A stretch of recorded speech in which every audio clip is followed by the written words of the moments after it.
Hello guys! Ito pala yung time na nasa Egypt kami. Bali nagbakasyon kami doon 2 buwan. Kasi may mga inaayos kaming papel na napaka-importante. So itong araw na to kailangan namin pumunta sa We Telecom. Kasi kailangan namin makuha yung Tazkarte ticket at saka ID. Kasi naplanuhan namin mag-asawa bago kami umuwi ng Saudi Arabia. Mapanood namin yung paborito naming football team na live, which is Al-Ahly. Ayan, tuwang-tuwa kami kasi sabi ko talaga wish granted, pinagbigyan talaga ang kulot. So ayan, nandito na kami. Ayan guys, punta tayo dyan sa loob. We Telecom yan siya. Dyan namin kukunin ang ticket at saka ID. At ito na, paglabas namin, nakuha talaga namin. So tuwang-tuwa talaga ako.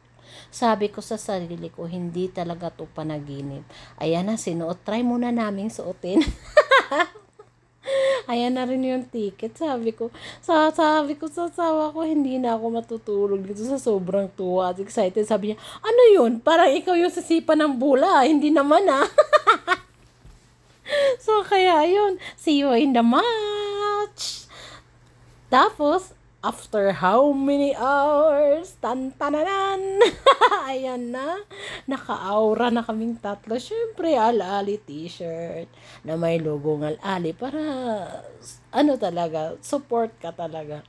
So, habang nasa daan kami, sabi ko talaga sa kanya, pag uwi natin Saudi Arabia, babaunin ko tong best experience na to. Sabi niya, baunin mo talaga. Kasi alam ko na manalo tayo ngayon. Sabi ko sa kanya, paano naman talaga tayo palagi? So, ayan, nagpa-practice na yung anak ko kung ano daw yung i-share namin na kanta. Sabi ko, hindi ko naman naintindihan yan. So, ayan na. O, habang sasadaan pa kami, guys, nakikita nyo yan. Diyan tayo pupunta sa loob na yan. Yan yung Burj Al Arab Stadium. So, bago tayo pumasok dyan, kailangan natin bumili ng mga syempre, bili tayo ng sombrero na may tatak na Al-Ahly.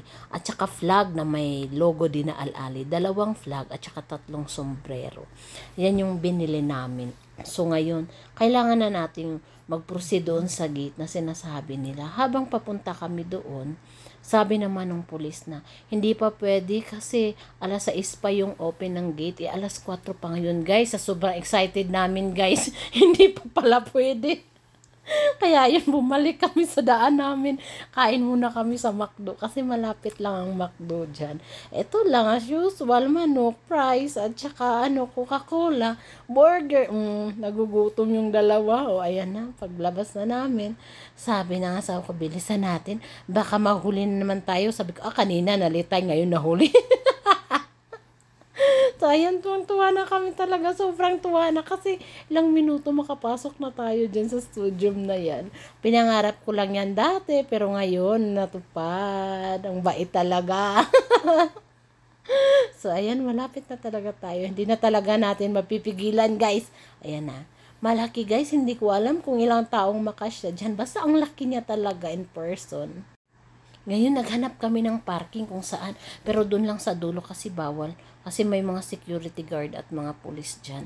So, ayan, ang dami. A million of fans talaga ng Al-Ahly habang naglalakad kami. Practice talaga siya ng practice ng kanta.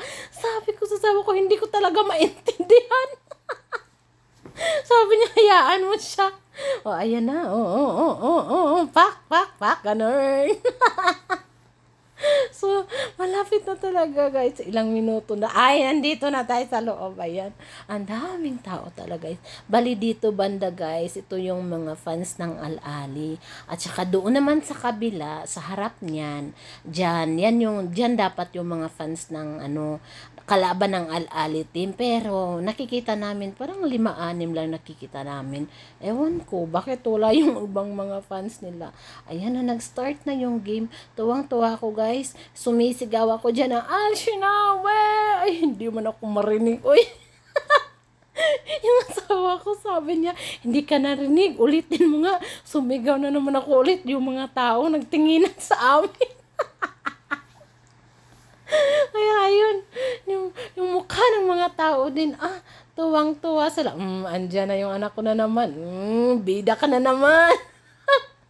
Ayan, naka-goal kami. 1 goal. Si Absha pala yung naka-goal dyan, guys. Ayan na yung mga tao. Tuwang-tuwa talaga nung naka-goal. Ayan yung mga grupo yan, guys. 5 bus yan sila. 5 bus sila nakikita namin kanina sa labas. Bali, al-ali. Siyempre, al-ali fans. Tuwang-tuwa ako talaga yan, guys. Alam mo yung tuwa, hindi mo talaga mawala kung anong klaseng tuwa. Para hindi mabayaran ng pera. Kasi yung tuwa na fake na tuwa, alam mo pero sa sarili ko dyan, parang nalilimutan ko lahat yung mga problema ko at stress. Hanggang umuwi kami, guys, baon namin yung tuwa, saya kasi panalo 1-0. O ayan na, hindi pa siya kontento, nag-celebrate siya mag-isa sa labas. Uwian na, guys, pero yung tuwa andito na, hanggang dito na lang. Bye, hanggang sa muli.